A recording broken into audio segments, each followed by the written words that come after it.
So the horse-drawn carriage has to get out right in that center lane, and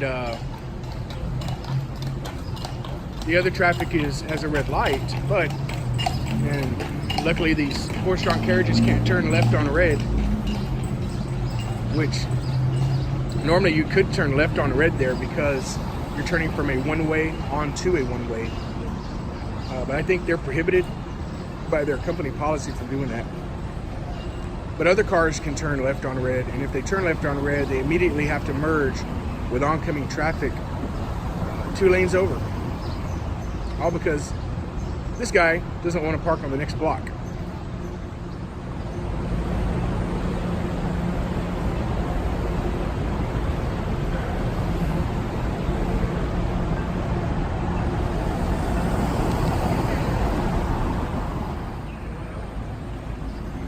Somebody new today? Is this your car? Is that your car, sir? Yeah, so the law says you can't park there. Y'all actually have designated parking on the next block. Do you know that? There's a, yeah, so you're just gonna I'm not trying to start anything with you.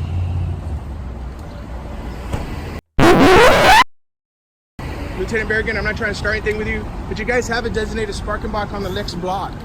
Is there a reason why you guys don't use that? It's the same distance. Any reason whatsoever? One more question. Can I park here? Can I have my hazards on?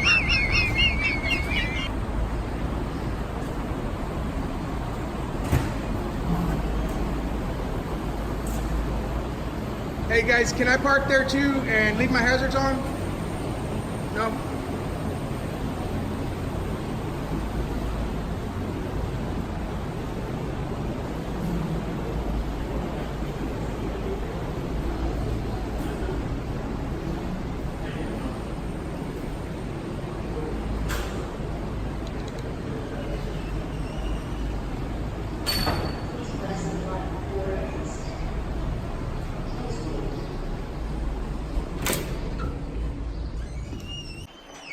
How you doing?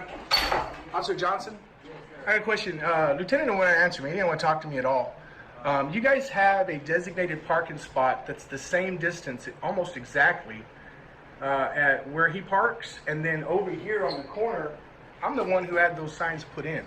The ones on the other side of the pathway? Yeah, right over here. There's a green sign. Yeah, and that was put there for you guys to park that vehicle over there, or the transport van or whatever. I was the cause of that. So I asked the lieutenant, is there any reason why he can't just park over there where it's legal? Because over here, it technically is. I know he's driving his supervisor vehicle. Right, so I asked him, is there any reason why he can't? And then you have additional spots upstairs for other city vehicles. The point is that Transportation Safety Code makes it specifically illegal for what he's doing, even if he puts his lights on. Unless he's in pursuit of a violator, responding to a fire, not returning from, or doing an escort. Those are the only 3 reasons you can ignore parking laws. And I tried to ask him, what's the deal with that? And there's just no response from you guys whatsoever. And all I'm doing is I just would like you guys to follow, whatever laws there are out there. That's also all I'm asking.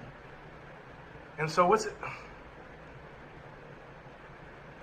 Can I park my vehicle there if I put my flashers on and go to Hard Rock and not get a ticket? No, sir. No, absolutely. Why? Because if you're going to Hard Rock, you can be there for an extended period. Generally, if somebody needs to run in somewhere, officer can show discretion. It's a class misdemeanor. Right. Okay. Is there a specific? Okay. If I park there and throw my hazards on, is there a certain amount of time I need to come back? You don't tell anybody? No, you can't. Okay, so I parked there. One thing. I understand that. Nobody's arguing that. But Yeah. have we shown discretion and somebody says, hey, I need to pick up a box in this office? It's possible. Sure. So I throw on my hazards and I come in and say, hey guys, I'm going to run over to Hard Rock, grab a hamburger to go.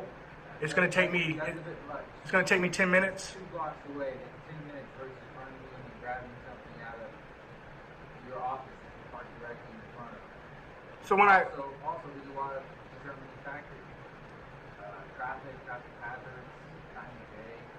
So I'm out there filming right now. I've been out there for about a half hour, Okay. and I'm filming cars take a left from Pressa Uh-huh. onto Market, and twice I've had two cars honk at each other because they're both trying to merge into that center lane, where the car on Pressa could have gotten to that left lane, but he can't because the patrol vehicle's there.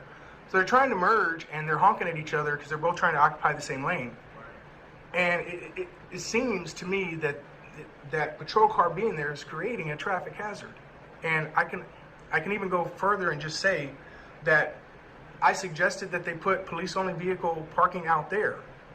So traffic engineering, right, and traffic engineering has decided on it, an email to the chief saying that it would be a hazard to allow vehicles to park there, so they're not going to do that. That's why they put the sign over there. I mean, they actually did a study on where to put the signs. They were going to put more than... We also had the permit vehicles for parking out there for some other event 2 weeks ago. Right, so the city does have the right to put specially designated parking, but when they do that, sir, when they put, let's say they were to designate that as parking for an event, they're also going to take other traffic safety control measures to keep this left lane from trying to merge in there with oncoming traffic. They're going to close a lane here, not allow any left merging, or detour Market Street to the right. But they're not going to create a situation where they're causing two cars to have to merge into the same lane with no kind of traffic signal warning, no type of control, no nothing to warn these drivers. When you're coming off of Pressa, you have no warning until you turn and see the car there. And that's a problem. It's a problem. So again, like right now, that space over there has been unoccupied for at least 45 minutes. And he's been parked there for at least 45 minutes.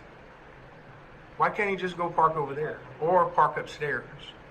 I get the van is huge and it's hard to get in there.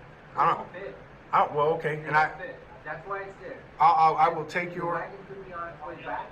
He doesn't know. You're asking our lieutenant to call the wagon and say, hey, buddy, are you coming back in the next 5 minutes? No, I'm not asking that. But that's essentially what that would require. What I'm asking is that he take the car he can fit in there and take it upstairs to one of those 6 or 7 parking spots, and then of course keep that open for the van. I wasn't aware that it couldn't fit. I just figured if it could fit, it would be extremely hard to get it in and out of there. That's ridiculous. I would be the first one to complain to the city and say, why are y'all making these guys drive that van in and out of there? But now that I know it doesn't fit, that explains it. Nobody's ever said that. But still, with his car sitting there, it just... Maybe you can be the first one if you're driving a unit to not park there, maybe. Not only that, but it just looks bad. Well, somebody looks and says, well, it says no parking, why are they parking there? It gives a concept that the police are just ignoring the law. And I do not want you guys with that cloud over you, looking like that. That's all, man. So anyway, I just thought I'd come in and ask about if I could park there or whatever. I wouldn't do that, except for when they're parking there and I'm addressing it. But I appreciate your time, Officer Johnson. Thank you.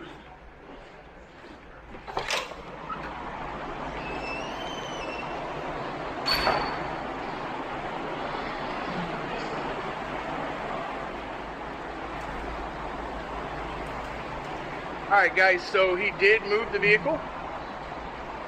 The lieutenant was parked illegally, and he did move it, so that's good. That's a step in the right direction.